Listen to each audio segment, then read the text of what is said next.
Assalamualaikum and hi guys. This is the second part of chapter 7 video. So here I'm going to continue with more explanation on foundations of group behavior. In this video, we are going to concentrate on the last learning objectives, which is to contrast the strengths and weaknesses of group decision making. So let's get started. In the previous video, I have talked about several important elements that may affect people's behavior in groups. So now I will continue with more explanation on group decision making. Group decision making may be widely used in organizations, but are group decisions preferable to those made by an individual alone? Well, the answer depends on a number of factors. So now let's begin by looking at the strengths and weaknesses of group decision making. First, let's look at the strengths. Groups generally generate more complete information and knowledge. Groups bring more inputs as well as heterogeneity into the decision process. They offer increased diversity of views. This will open up the opportunity to consider more alternative approaches and more views. Finally, groups also lead to increased acceptance of a solution. Group members who participate in making a decision are more likely to enthusiastically support and encourage others to accept it later. Next, let's look at the weaknesses of group decision making. Group decisions definitely are time-consuming because groups typically take more time to reach a solution. There are also conformity pressures. The desire by group members to be accepted and considered to the group can squash any overt disagreement. Group discussion can be dominated by one or few members as well. If there are low and medium ability members, the group's overall effectiveness will suffer. Finally, group decisions also suffer from ambiguous responsibility. In this regard, an individual decision is clear who is accountable for the final outcome.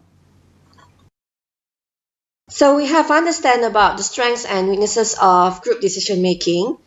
So do you think making decision in group is more effective than individual? Well, whether groups are more effective than individuals, it depends on how you define effectiveness. Group decisions are generally more accurate than the decisions of the average individual in a group, but less accurate than the judgments of the most accurate person. And in terms of speed, individuals are usually more superior. But if creativity is the main important thing that you must focus on, groups tend to be more effective. And if effectiveness means the degree of acceptance of achievable solutions, again, group decision-making will be the best choice.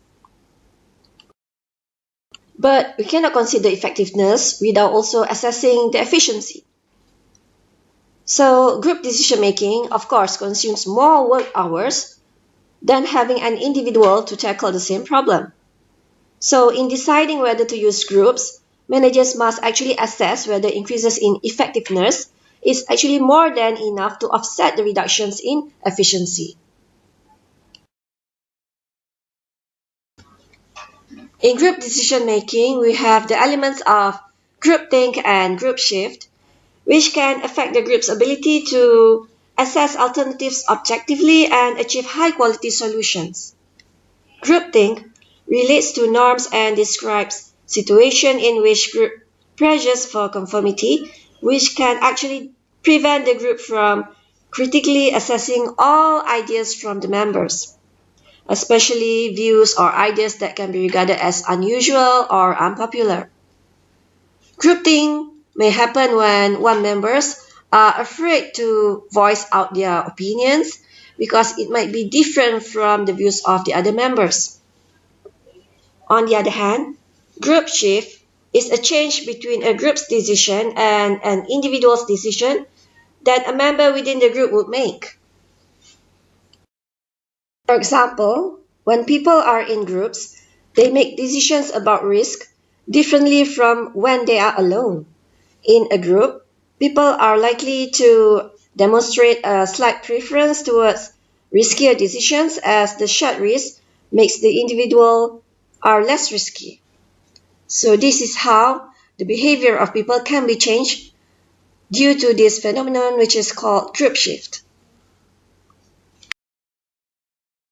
So I've explained about some of the main aspects of group decision making. So now let's turn to the techniques by which groups make decisions. The most common form of group decision making usually takes place in interacting groups. Members will meet face-to-face and rely on both verbal and non-verbal interaction to communicate.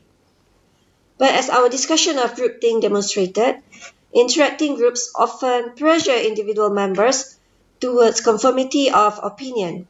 Therefore, we have a few techniques such as brainstorming and the nominal group technique, which can actually reduce the problem related to traditional interacting group. So here we have the first technique, which is called brainstorming. So this technique can actually overcome the pressures for conformity that dampen creativity by encouraging all alternatives while withholding criticism. So here you can see all the main points on how we can actually conduct a brainstorming session. But unfortunately, we could not implement this in the class since we are only going to do online class right now. But I'm sure all of you have engaged in brainstorming before and understand how it actually helps to generate ideas and creativity. The next group decision making that we have is the nominal group technique. This technique may be more effective compared to brainstorming. The nominal group technique restricts discussion or interpersonal communication during the decision-making process. Group members are all physically present, as in a traditional meeting, but they operate independently. So the chief advantage of the nominal group technique is that it permits a group to meet formally but does not restrict independent thinking. And research generally shows nominal groups outperform brainstorming groups. So here in this slide, we can see the steps for a nominal group technique. And all in all, each of the group decision techniques that I have mentioned has their own strengths and weaknesses.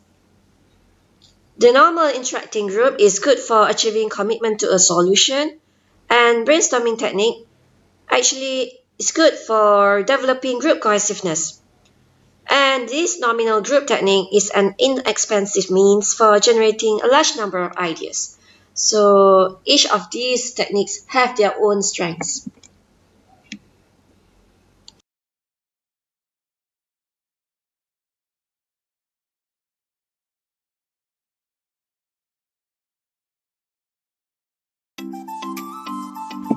So guys, I have explained some of the important basic foundation and property of group behavior in organization. So I will explain more in the next video. So don't forget to watch the next part, and thanks for watching.